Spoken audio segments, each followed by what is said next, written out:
नमस्कार मित्रों, आप सभी का हार्दिक स्वागत है। मित्रों, आज हम आपको बताएंगे कि त्रिजटा कौन थी व किसकी पुत्री थी। तो चलिए शुरू करते हैं। मित्रों, भगवान राम के जीवन को लेकर कई रामायण लिखे गए हैं, जिसमें लंका युद्ध को लेकर कई कथाएं मिलती हैं। रामचरितमानस में रावण के भाई विभीषण की बेटी का वर्णन मिलता है, जिसने रावण और लंका के सर्वनाश की भविष्यवाणी युद्ध से पहले ही कर दी थी। सीता हरण के बाद मंदोदरी और विभीषण ने कई बार रावण को समझाने का प्रयास किया कि वे सीता को प्रभु राम को लौटा दे और क्षमा मांग ले, लेकिन रावण ने एक नहीं सुनी। उसने माता सीता को अशोक वाटिका में कैद कर रखा था, जहां पर 300 राक्षसी पहरा देती थीं और सीता जी को अनेकों प्रकार से डराती रहती थीं। रामचरितमानस में त्रिजटा का नाम आता है। वह अशोक वाटिका में सभी पहरेदारों की मुखिया थी और सीता जी की रक्षक थी। जब भी रावण माता सीता को डराकर चला जाता था तो त्रिजटा उनके मनोबल को बढ़ाती थी। वह सीता जी को विश्वास दिलाती थी कि एक दिन प्रभु श्री राम लंका पर विजय प्राप्त करके आपको यहाँ से ले जाएंगे। बताया जाता है कि त्रिजटा विभीषण की बेटी थी और उसकी माता का नाम सरमा था। वह राक्षस कुल में जन्म ली थी, लेकिन पिता के समान ही विष्णु भक्त थी। रामायण में उसे कई बार सीता जी को पुत्री कहकर संबोधित करते हुए देखा गया है।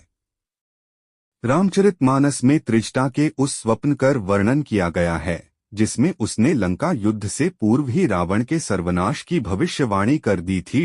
राक्षसी जब सीता जी को डराती हैं और प्रताड़ित करती हैं तो वह अपने एक स्वप्न के बारे में बताती है।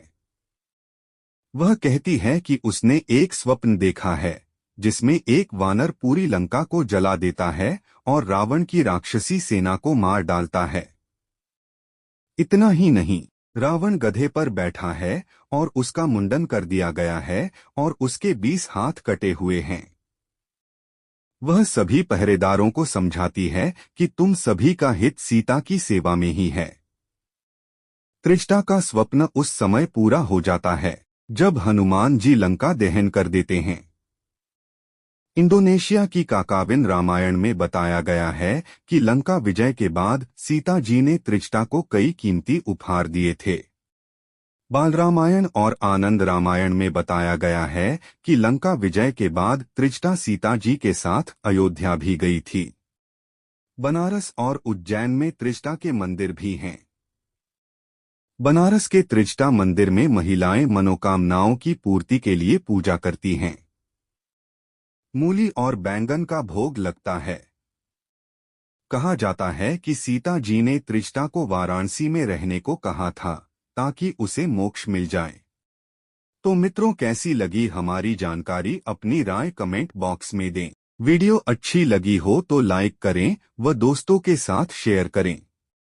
यदि चैनल पर नए हैं तो चैनल को सब्सक्राइब करें व घंटी बटन दबाएं। धन्यवाद।